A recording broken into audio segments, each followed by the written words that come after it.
Sam, we are. Sam, Sam. Oh, you miss Sam. Sam, Sam, we are. Sam, we are. Sam, Sam, we are. This is Sam Kap and Sam Dub with Sam We Are. We are Sam. This is exciting. This is our first podcast recording. It really is. We've been talking about it for a long time. And then, ding, ding, COVID came. Kind of messed things up for us. And finally, here we are making all of our dreams come true. Indeed. We have been talking about this for about a year since we first met, I think. It is like almost our year anniversary. So I'll have to get you something, I guess. Did we hit it already, or what? Do we know what our actual date is for our friend-iversary? I'm good at remembering dates. Like my memory for dates, whatever, is like a steel trap. It just like they stick for whatever. I'll meet you once and like remember your birthday forever. It's not a good trait. I don't know why I have it. But I'm good at remembering dates, so I think that'll help us. But I know it was in October. Oh, see, I don't remember that at all. It was in October. Brilliant. Yeah. And I know this because I really wanted to go to the Eastern State Penitentiary. That's right. Yes. That's right. And I was like, we should totally go.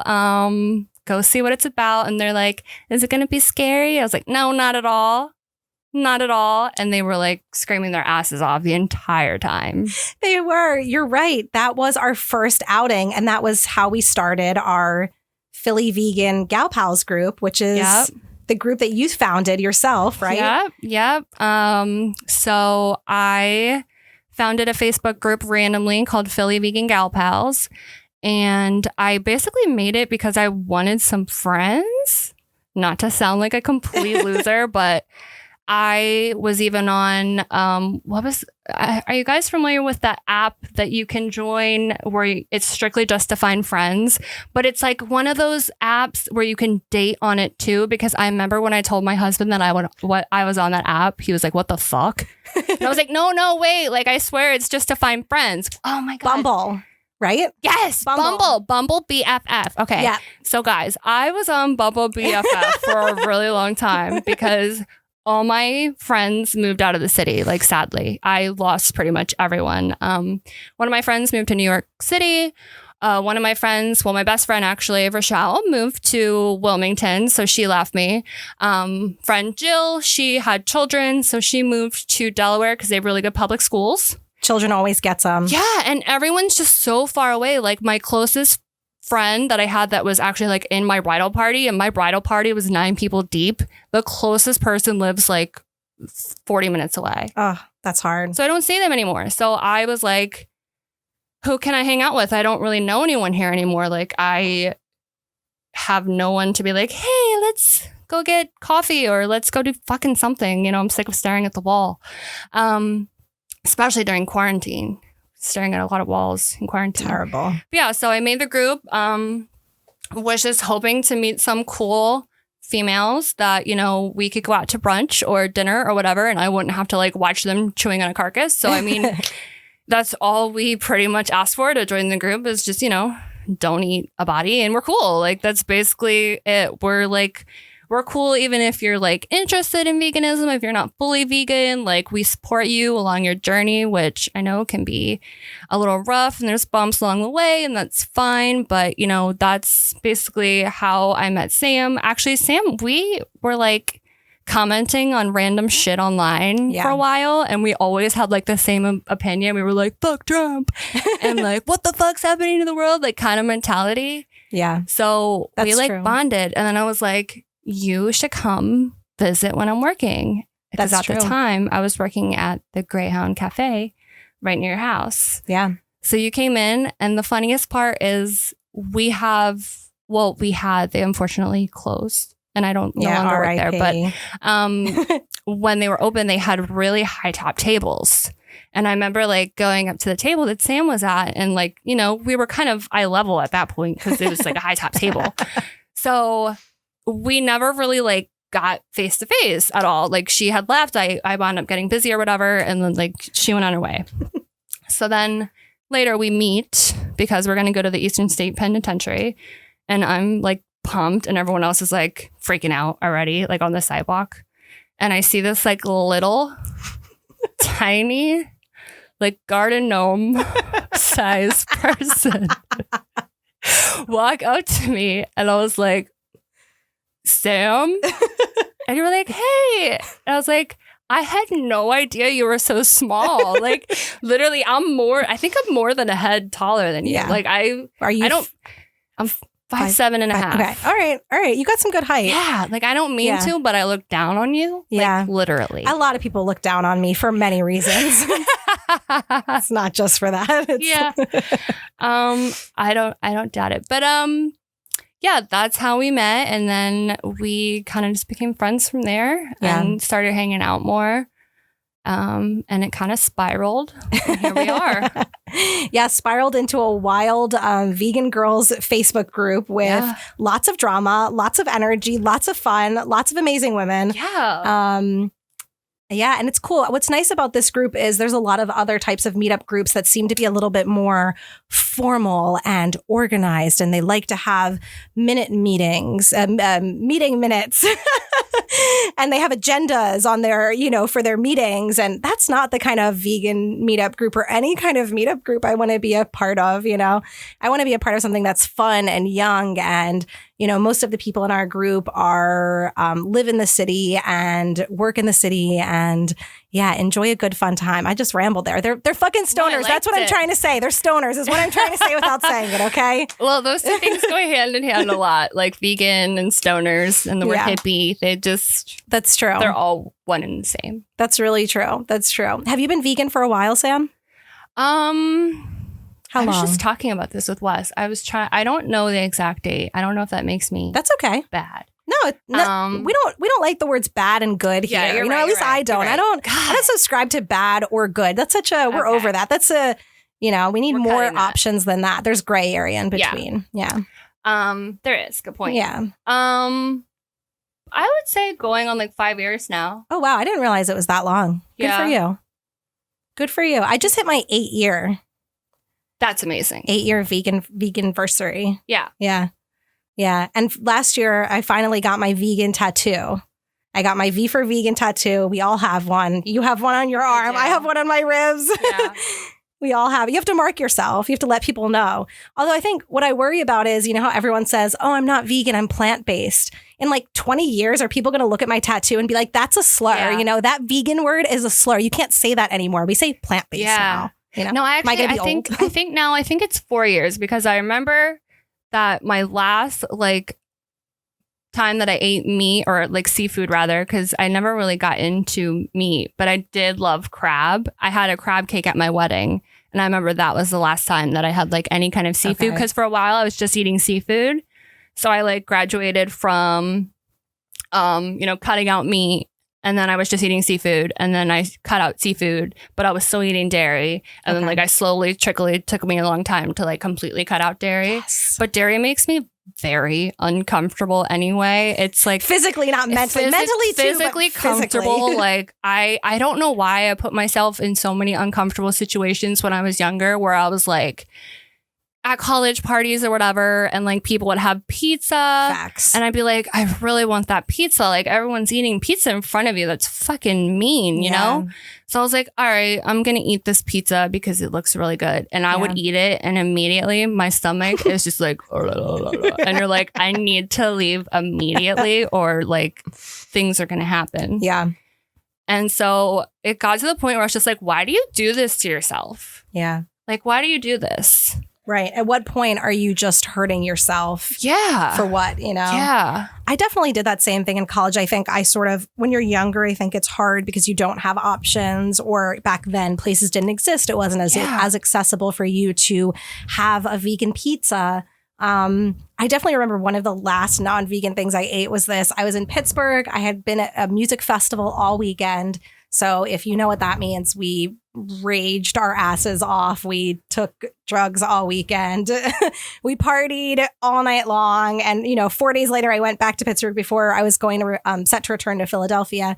And I was just so utterly hungover. My body was destroyed. My brain was destroyed. And everyone was getting pizza. And I was like, ooh, Pittsburgh has these pierogi pizzas. Do you know what that means? Do you know what I mean by that? do not know. I mean, I know what a pierogi is and I know what pizza is. Right. So I can envision something that might be what you're thinking of. Yeah. So in Pittsburgh, they have a huge Polish population. About 100 years ago, That makes sense. Yeah, there was a huge Polish immigration, and there's even like a little town or a little part of Pittsburgh called Polish Hill. Very segregated city. That's a whole different conversation. But there's a place called Polish Hill. That's where all the Polish people lived when they first immigrated over there. Yes, pierogi pizzas, exactly.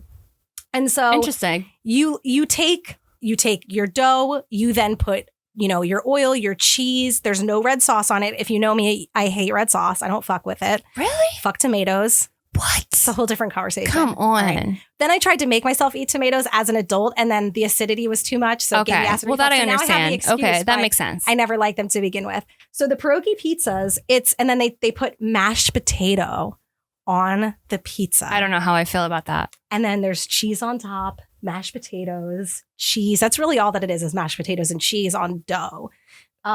It's orgasmic. That was one of the last non-vegan things I ever ate. And one of my friends in Pittsburgh just told me there's a place now that makes vegan ones. Oh, wow. So We I should feel like I go. have Road to trip. return, right? I have to return and get this vegan pierogi Pittsburgh pizza. I'm down with it. Right? It's I'll amazing. drive. And the thing about the pierogies there is every bar you go to, instead of having like, how here we have wings or we have like whatever like a bar would have, they have pierogies. Every bar you go to, you can just get pierogies. I feel like the only place I know that actually serves them is Tattooed Moms. Right. I don't know. Yeah. I mean, I know we have like a little Poland like somewhere. I can't think of where it is exactly. It's Yeah. more towards like South Philly somewhere, I think. It's like just a bunch of like Polish restaurants in a row, and they all have pierogies. They're Yeah. like signs like, get your pierogies here. Or at least I think they did. Yeah. I'm not familiar with. I know that there's a brand new place that within the past few weeks. What are they? Rogues, or Rogues, or some kind of cute play on rogi with pierogi, but I don't know. they just open up. They don't even have, there's no storefront.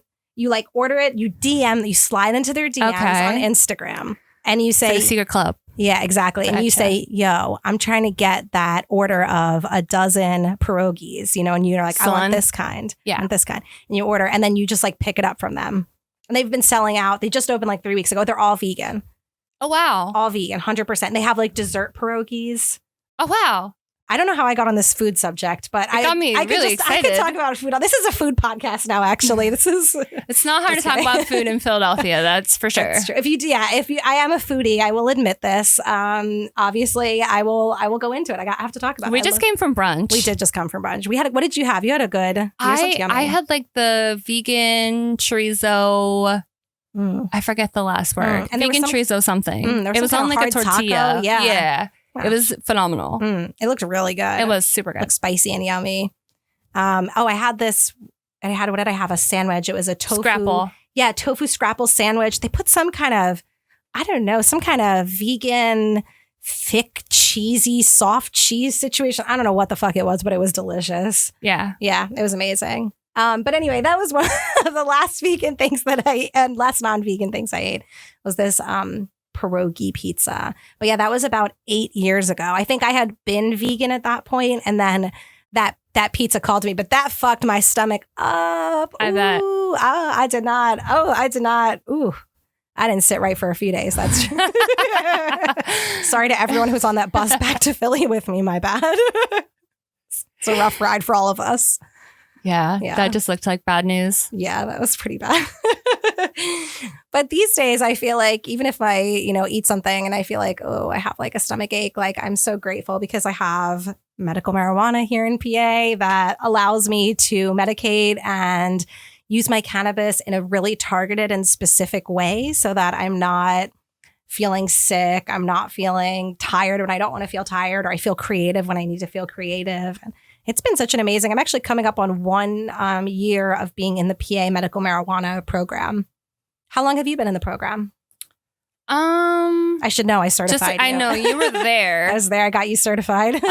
So it's been a couple months, and I Yeah. will say that I've definitely recommended it to a bunch of people, that experience pain Yeah. on a daily basis. But through like this whole COVID nightmare, I've been so impressed with like how the dispensaries have been like dealing with it and handling it. Like, for instance, I stopped by Herbology in South Philly, and I literally just walked up. Someone like went in, gave the order, handed it to me, and I walked away. Like, it was so easy. Yeah. And I feel like they've been handling it really, really well. Yeah.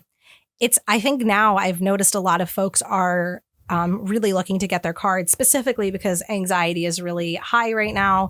Obviously, we're all home. We have nothing else to do. But also, I think right now you don't really want to be going into some sketchy stoner's basement that hasn't been cleaned in 45 years. And there's like fucking condoms on the ground. And wait, are you experiencing like something that actually happened to you? Yeah, I think I was having a like, flashback to my where last is this dealer's coming house. from? Because I myself didn't see any condoms I guess when I he had didn't my have- pot dealer. Yeah, I guess he was raw dogging because he didn't have condoms, but it was like there was lube everywhere. Like there was always like a little KY, just it was like the little one or the in super every- size. I guess so at one point he was single and then he got a girlfriend. And when he got the girlfriend, then all of a sudden there was like just like kink laying all around. And I'm a kinkster. I don't mind. I'm not kink shaming anyone. I'm not yucking your yum. Okay. You do you, boo boo. I don't care. But I don't want to see your like whip and your flogger and your crop. I don't need to know what kind of crop you like on your ass. I don't need to know what kind of butt plug you like up your ass. That's just keep it private. Put it in a little drawer, But so that was my last story. That was a horrible flashback, and it was so dirty that I saw him for a year and I never once sat down anywhere or touched anything. Just to let everyone know. I think you and this was might pre-COVID. You might be immune to COVID. I think so. Yeah, I think people are like, oh, I just noticed germs exist now. And I'm like, oh, really? I'm like, if you didn't already have like a rash on your wrist from overwashing, like I have right here for the past year and a half, you have never been washing your hands enough, you dirty fucks, Boom, mic drop. You know what I'm saying? Like if I could drop this mic, I would, but I won't break your microphone, producer. But it just... I'm sorry, I digress. What was I talking about? Washing your hands, something about dirty people, dirty dealers, marijuana. Oh yeah, to go back. Your pot dealer. That's right. To go back to that. And just to clarify, so earlier I mentioned that I had helped Sam get her certification for her medical card. I work part-time for a doctor's office who certifies folks for their medical marijuana cards. That is how I am linked into the industry. I've also worked in the medical backtrack. I've also worked in the marijuana cannabis industry for 8 years prior to my job, certifying patients with the doctor for the medical marijuana program here in PA. I was a manager for a head shop, multiple head shops in Philadelphia for the past 7 years prior to this year. I still do work with them in some capacity, helping with social media campaigns and marketing.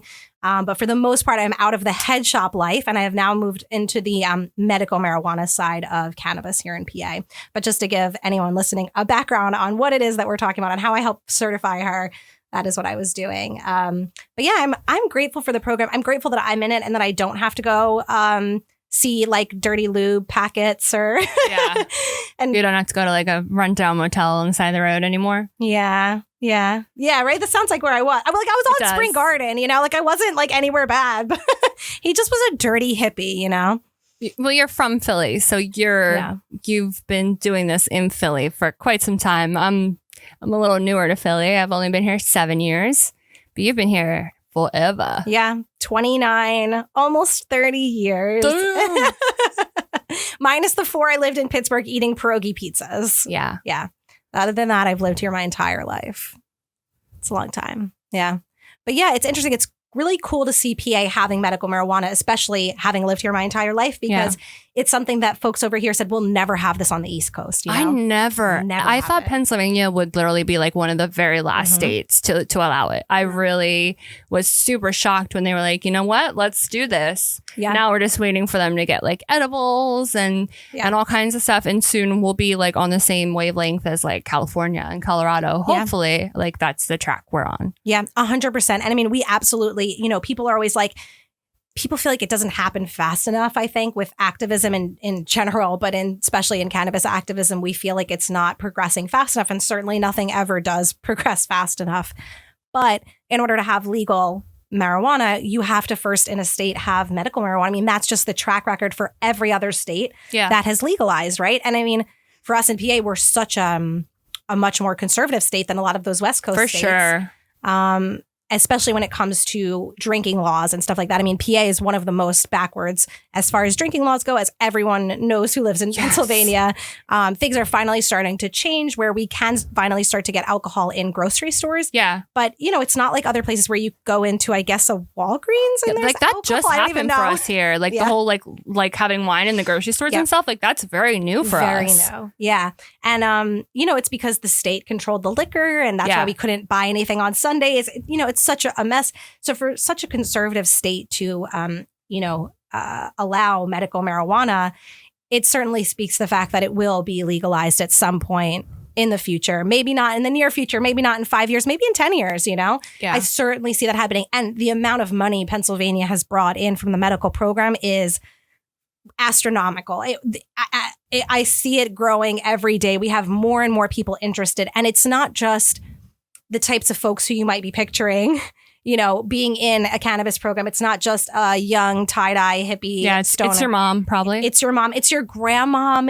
It's so many grandmas. So many. Oh, I speak to the nicest grannies at work. Yes. I mean, this one lady, she called, she's telling me her life story. And then she's like, all right, have a blessed day. And I'm like, oh, you too, sweetheart. Like, just thank you, granny, for giving me this grandmother love right now that I so need in my life. And yeah, I think that's really the interesting thing that you see. And I don't know if people realize this, but Pennsylvania is starting to conduct medical marijuana research, which is awesome. One of the things that prohibits cannabis from becoming legalized is the lack of research that has been able to be completed. Because it was illegal, we couldn't do any research. And now that it's finally legal in so many different places, research is able to be done. So Jefferson is conducting a study that they are doing for like a year long, I believe, all about the medical marijuana program and how it benefits people. And, that kind of research is really going to continue to benefit our state for proving why these are necessary and why it's going to be helpful in the future. For sure. Yeah. It's been really cool. It's been helping a lot of people. I know I got my mom she actually went and did it on her own before I even told her about it. I was like, damn, like I'm impressed right now. But she has multiple sclerosis. So for her to have access to that and not have to like just pop straight pain pills all the time. Wow. It's really helpful for people to have access to. Wow. That makes such a big difference when you can see cases like that that are so concrete with, MS and seizures. Oh, for sure. Yeah. And that's where you really see a lot of that concrete evidence come into play. It's such a fascinating world. I mean, especially in this COVID era, we saw cannabis, medical marijuana dispensaries in Pennsylvania. I can't speak for other states. I believe it was the same across the board, but were deemed essential right away and were kept open immediately in March. As soon as everything else shut down, they were deemed essential. They stayed open. That was monumental for the marijuana industry. Yeah. For that decision to happen. Because it shows how essential it is. And for that decision to happen in such a time of uncertainty, I think really speaks well for how the programs are going to continue and grow in the future. Yeah. Yeah. What are you smoking on this week, Sam? That was my boring cannabis talk. I know everyone's like, oh, we don't want to know anymore. Tell us the fun stuff. It was Give whatever us the fun you stuff. got right there. I've got I'm really into these. They look like jewels. They're also from Pax. Pax makes the jewels, for those who don't know. Pax by Plume. Anyway, Pax makes these eras, they're called. So they look exactly like a jewel, but instead of having tobacco in it, it is cannabis. And this is a sativa. I believe we have a sour diesel in here. Yeah. So that's nice. That's what I've been hitting. I'm a concentrate user. So I use a dab machine, dab rig, if anyone knows what that is. It's you torch, you heat. I'll bring it in here one day. You drop it. It's a concentrated hash oil. It's very, very strong. So I've been using a little bit of green crack. Wow. Wax. That's been my passion lately. Green crack. It's a horrible name. I've always hated the name. And because of that, I think I always avoided the strain. But it doesn't sound inviting. It doesn't sound inviting. But what I get about it now is that it makes you like, and this sounds terrible, but if you've ever been around someone who just smoked crack, which I should you obviously explain. have. Let me bring that back for a moment. In addition to working in the medical marijuana industry, I also work in social services. This is my full-time job. So I've been around a lot of different folks experiencing a lot of different substance abuse issues, and certainly been around folks who have been using or previously used crack. And so I didn't even like saying it. Say but crack again. Crack. And and so but as soon as you do it, all of a sudden you're like all over the place. Like, you can't sit still. You're like moving. You're just like boom, boom, boom. And it is the funny. I never enjoyed the strain prior to this year. And I don't know if it's just the way that this one is curated or the certain, terpene profile that's in this specific, grower's strain, but it has been allowing me such creativity. I have had so many projects I'm working on. Interesting. Yeah. Usually I will smoke a sativa and not find it gives me creativity. This one, I hit it for an hour and a half. I'm boom, boom, boom. I'm just at my laptop. Annoying. Are you talking about this one? This is my fake laptop. This was me. I was going to say, I'm at my fake laptop. I'm messaging our producers like, hey, I have all these questions for you. It's 9:30 at night, but I just smoked some sativa, so I have a question. Can you answer it right now? Thanks so much. Okay, thank you so much. I really appreciate it. Thank you so much. Like,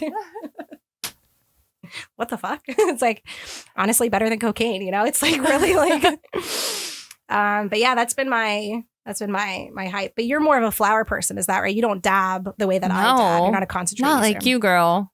Yeah. No. I don't know many people that can dab like you. That's for sure. We're not talking about the dance move, though. I'm amazing at that too.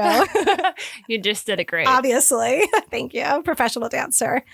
But yeah, I know it's true. I mean, most folks, I think it can be really hard when you're doing concentrates. They're extremely strong. They're really potent. And so, it's like taking 15 hits of a bong in one hit of a dab. Yeah, I cannot do that. Yeah, it hits you strong. I find it to be a little bit cleaner for me, a more clear-headed experience where I'm not, I don't feel my body doesn't sink into a couch. I feel a little bit more level-headed. Yeah. Yeah. I think that's what people always think too. Like people that don't smoke, they automatically think that like every strain of weed that you smoke is just like, do you remember that commercial where it was like, don't be Tyler, and like Tyler was like melting into the couch. He was like a blob. Yes. And like that's what people thought. And yeah, there are definitely, strands that can do that to you if that's what you're going for. If you are in pain or whatever the case may be, that's a good one.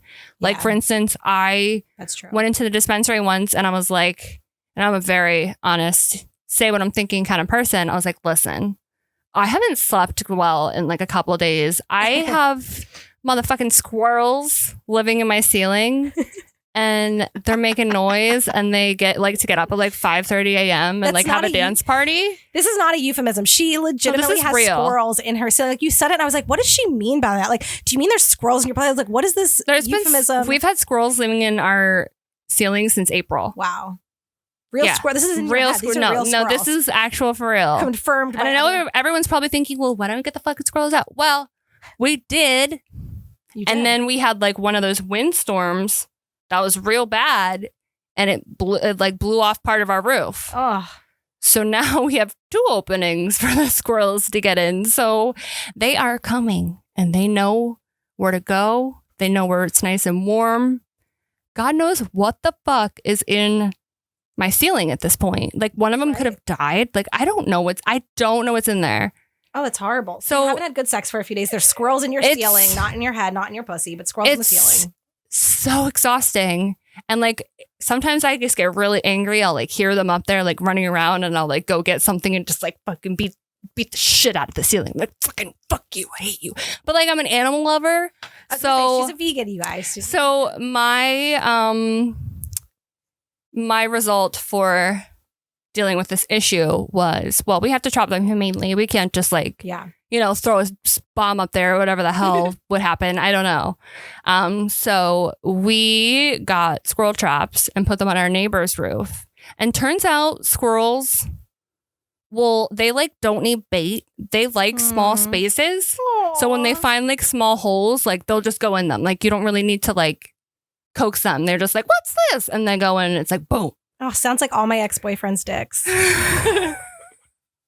on, I'm sorry. So they Went love from small squirrels holes. to dicks there. That might happen a lot. But yeah. We were talking about sex to begin with. I'm just saying this was a sex story. We've now gone into the sex segment. Yeah. We just flew it. And we're oddly talking about squirrels at the moment. I don't know how it happened, but it went from squirrels to dicks. But yeah, I had squirrels in my ceiling. I caught them all.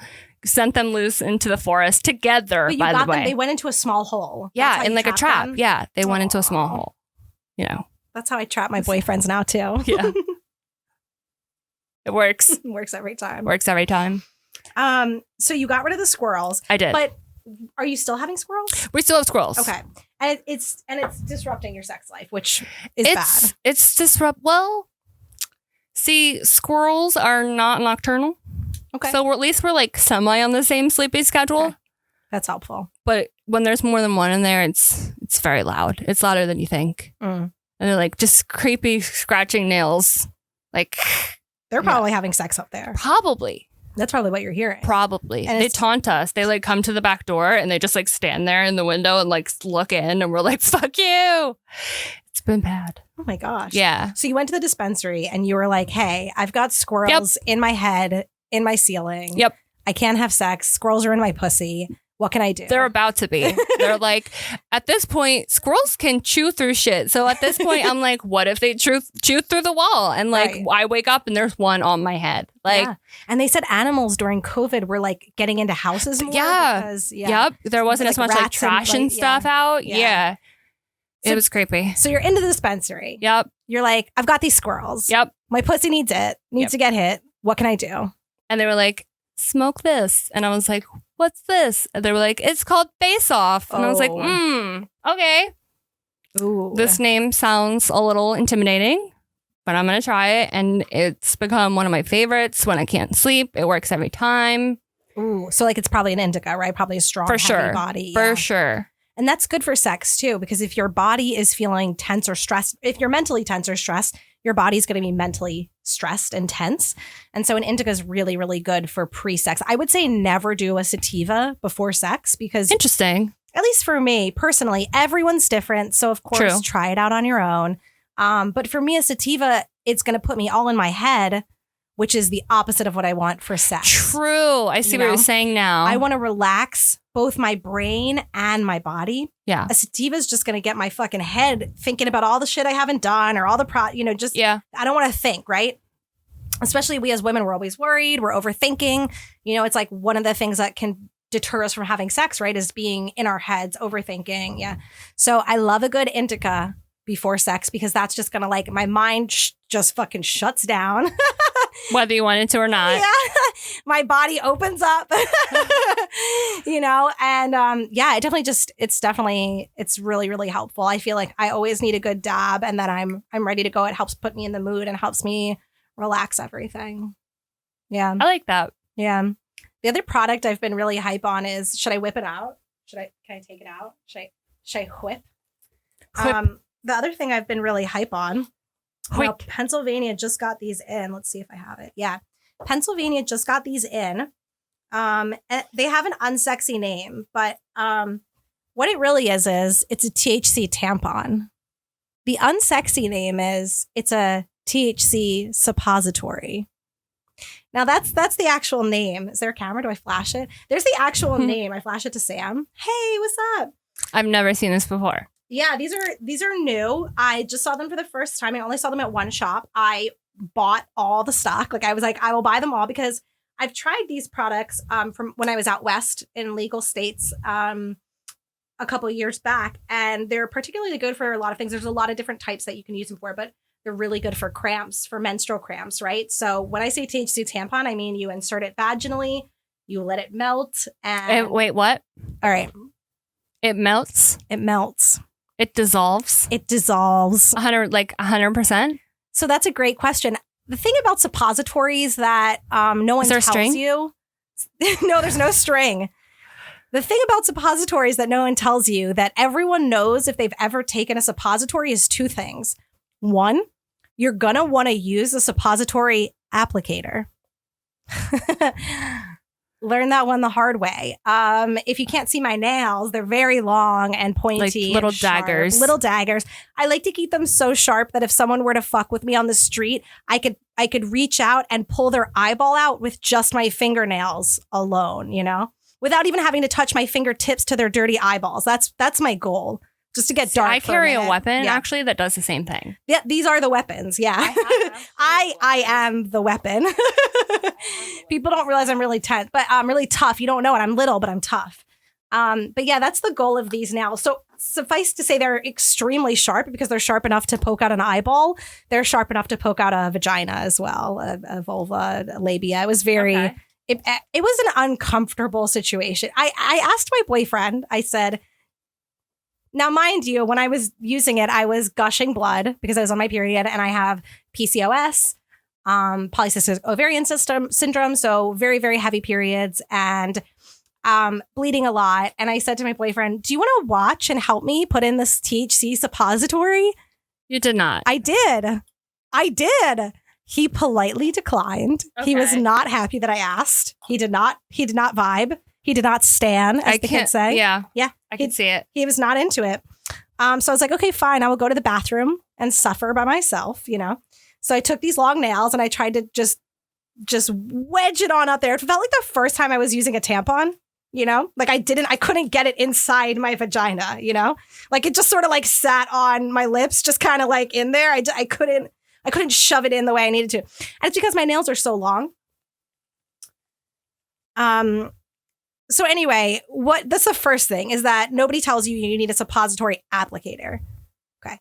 So I ended up makeshifting an applicator out of a tampon applicator. Do they sell them? I think they do sell suppository applicators. Okay. But nobody tells you. There's no instructions. This doesn't say use a suppository applicator. It just says warm it up. Warm it up. I was like, my pussy is warm. I don't need to warm it up. What am I warming it up with? I'm so confused, you know, like what's going to be warmer than the inside of my vagina, you know? True. So the first time I did it, I shoved it in there and I thought I got it in and I laid back for an hour. Is that what you're supposed to do? I think, you know, you kick back a little bit, let it kind of. It's like when you're trying to get pregnant, you like just lay with your like legs up. Exactly. You want it to go in. I wouldn't know right? anything about that, by the way, but I've seen it on TV. I've done the opposite of that. Right? I'm like, okay, what's the opposite of that motion? I went for a jog immediately afterwards.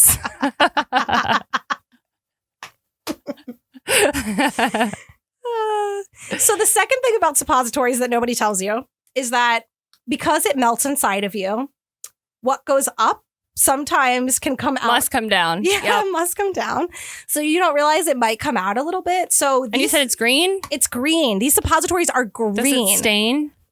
Yeah, so I have pink sheets and I sat there for an hour and I got up thinking, oh, I'm so cute. I have my little tampon in. I go to the bathroom. Half of it falls out of not inside my vagina, probably just inside my lips, just sitting there. Half of it falls out and that like wasted it. So then... Good thing you don't have a dog. That shit would have been gone. Oh, God. And they would have gotten fucked up. Yeah. And they would have gotten fucked up. I do have some experience with. Ooh. They would have gotten fucked up. Yeah. And yeah, so then the second, so I go back to my bedroom and I look on my sheets just covered in green. Like covered in green. Like nobody tells you need to wear like a pad. You need to wear something to protect yourself from like, so those are the two things about suppositories. To protect you from the green. Yeah, from the green. Nobody tells you. Okay. I learned my lessons the hard way. I got this thing in. I got the applicator. We appreciate it. You know, yeah, I did this for you all. Yeah. Yeah. I used my tampon applicator, you know, I put it in. I got that bitch all the way in there. Yep.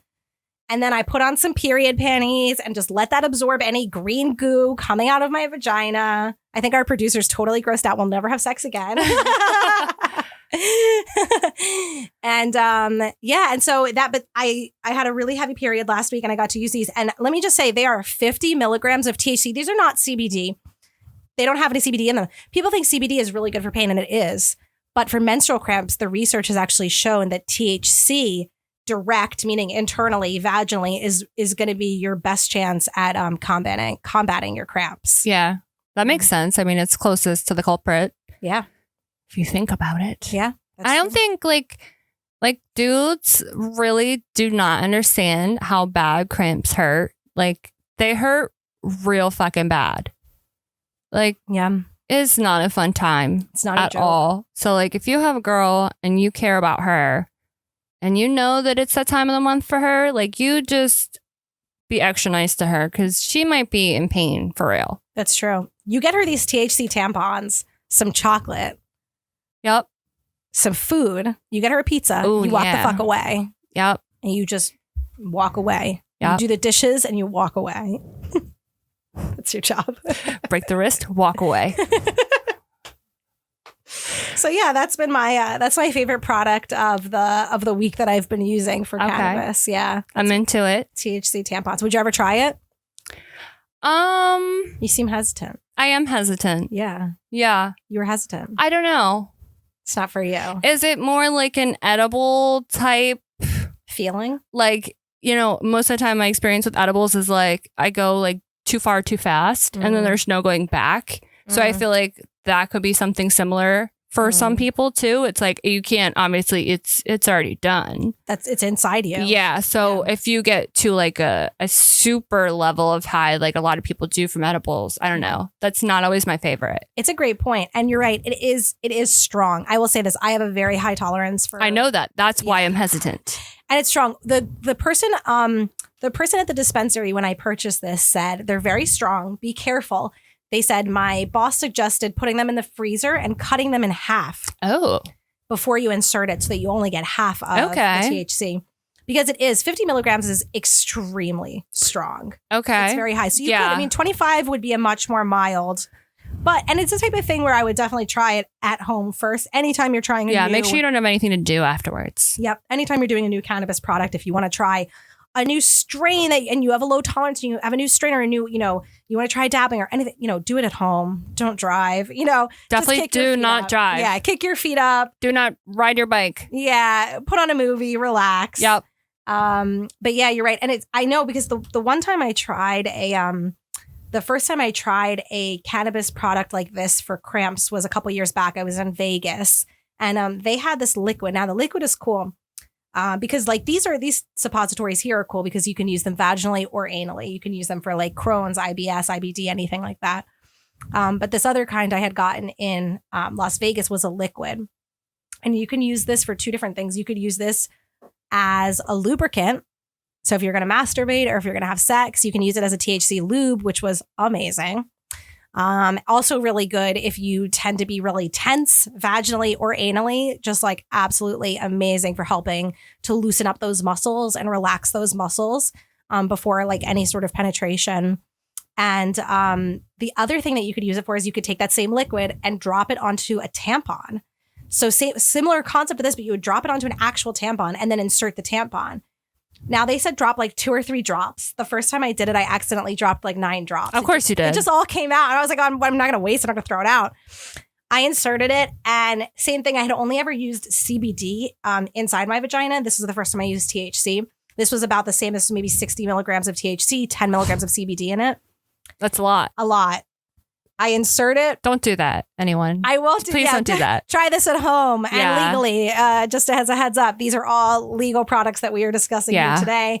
Everything is medical marijuana or was used in a legal state recreationally, legally. Yep. And so I put it on the tampon. I come out from my bathroom and I just went, oh. And I just sat down and I was couch locked like that kid in the commercial where The he melting, slung Tyler? I was Tyler. I Yep. melted. I melted. I could not move or speak for 10 minutes. That fucked me up. That was good though. I mean, the cramps went away. Yeah. There you go. The cramps were gone. Wow. So was Sam, but the cramps were gone. Yeah. Good Yeah. to know. Yeah. I did not know anything about that. Yeah. Yeah. It was fun. I'm grateful. I'm grateful to. We are so lucky to have medical marijuana here in order to get these targeted, specific, medicines. Because I used to have horrible cramps and just, go to the guy with the condom on the floor and say, "Hey, give me what you got today." Yeah. And I'd go home and smoke and smoke and smoke, and it wouldn't really make a difference. It wouldn't target the things I needed to target. I would either feel too sleepy, too this, too that, because you don't know what you're getting on the street. Yeah. You don't get to pick. Yeah. You just have to take what's there. Yeah. Or assume that the sour diesel, quote unquote, you're getting is actually sour diesel. Probably not. So rarely was. Probably not. I always had like pot dealers that had really nice houses, and like Oof. they would invite me in, and like we'd chill and play like Mario Party quick, and like there was always a dog in my memory. You're from the suburbs, girl. What's up? I'm not from the suburbs. I can't even say I'm from the suburbs. I'm from like the country. the country. Country. I'm from the country where, you know, we had hicks in my high school. And they wore cowboy boots, but there were no real cowboys. Yeah, it was really hick. Where all the Amish people are. But did you ever have an Amish weed dealer? Absolutely. Ooh. I mean, I didn't smoke weed when I was younger. I was like a safe kid. I was like, no, oh my God, that's bad. When did you first smoke weed? What was your first time? Tell me about your first time. Oh, well, I was with my friend Sonny. Girl or boy, Sonny? Boy Sonny. Okay. Boy, And Sonny. he is one of my oldest and bestest friends. All right. Hey, Sonny. Hey, Shout Sonny, out. what's up? And we know each other since I'm 17. And the first time I smoked was with him. And interestingly enough, he was also in my wedding, like on my bridal party. Like, even though he's a guy, I made him be what we called a groom's dude, or I'm sorry, a bride's dude. Yes. So he, I made that. him walk down the aisle and everything, like to go up with my bridesmaids. I love that. It was amazing. But yeah, so I was with him, and I was like, you know what? I'm 17 and it's time to rebel. You know, I was like, let's do this. And I smoked it, and then before I knew it, I like saw my soul like float out of my body and like hover above my head. And then my dumbass self got in a car with these people. And we drove down the road, and I remember looking up like through like a sunroof, or maybe my head was out the window, and I saw myself like floating above the car. But then I found out that what I had smoked was actually wet. Oh my God. So what that means is it was soaked in embalming fluid. Oh my God. So that was my first hit ever. And that shit will make you hallucinate. Yes. Like, Yes, it will. I do not ever recommend doing that, but you do stupid shit when you're 17 years old in high school. You do stupid shit. So yeah, that was my first experience. Wow. Completely just tripping balls, basically. Wow. Like, first time on top of it being wet was Ugh. quite an experience, especially because I had no idea. I had no idea what I had smoked, like what I actually had smoked. I thought I just smoked weed. So I was like, wow, how, like, what the fuck? How do people function? When did you learn that it was actually wet that you had smoked and not just weed? Like, as soon as we got over that hurdle of like just being kind of like glued, you know, like like Tyler, like kind of melted a little bit, yeah. but like watching like weird shit happen. Did your friends know? Did they like? Yes. Did they dose you on purpose? Was They everyone knew, accidentally- and I guess at the time it wasn't mentioned to me, or it Got might have you. been mentioned and I didn't hear, or whatever the case. I did not know. Yeah. But yeah, I remember that very, very Oh. vividly. A lot of people, if they've had that first experience, would not continue. Would not continue. True. But good. I mean, thank God you did. Otherwise, we would not be friends here today. Yeah. So, but that is a horrible first experience. Yeah, it was odd. terrible. Don't recommend it. No. Nope.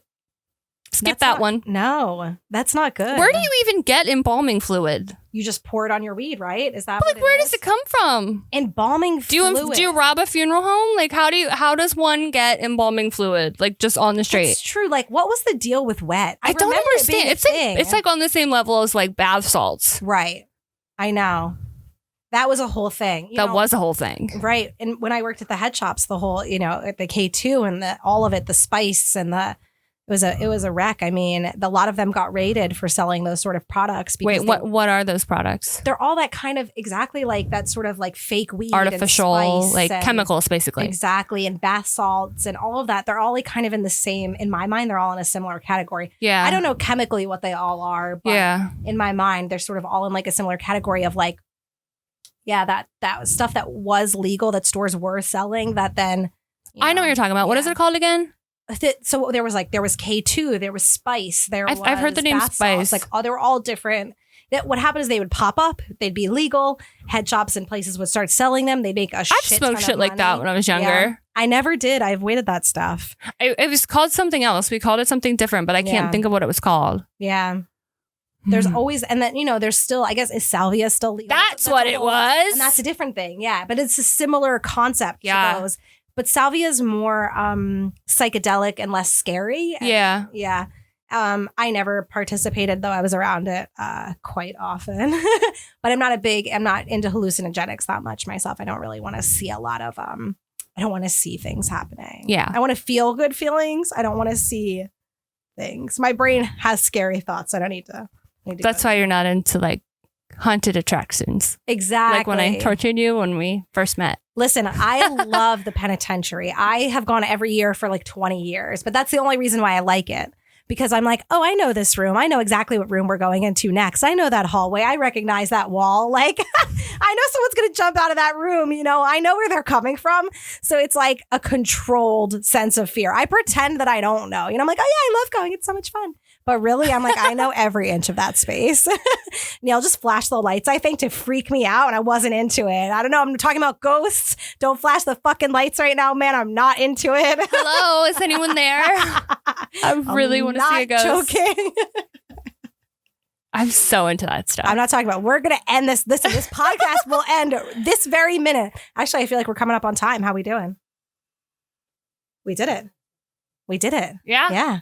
Nice. Let's do it. We're not talking about the G word. So we got to drop it now. I'm not even getting into it. Wait, what's the G word?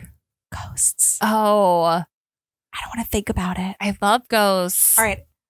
Next time we'll talk about my fear. Well, this has been so much fun. It really has. Wow. This was amazing. This time flew by. Yeah. Thank you for this beautiful first hour, Sam. Yeah.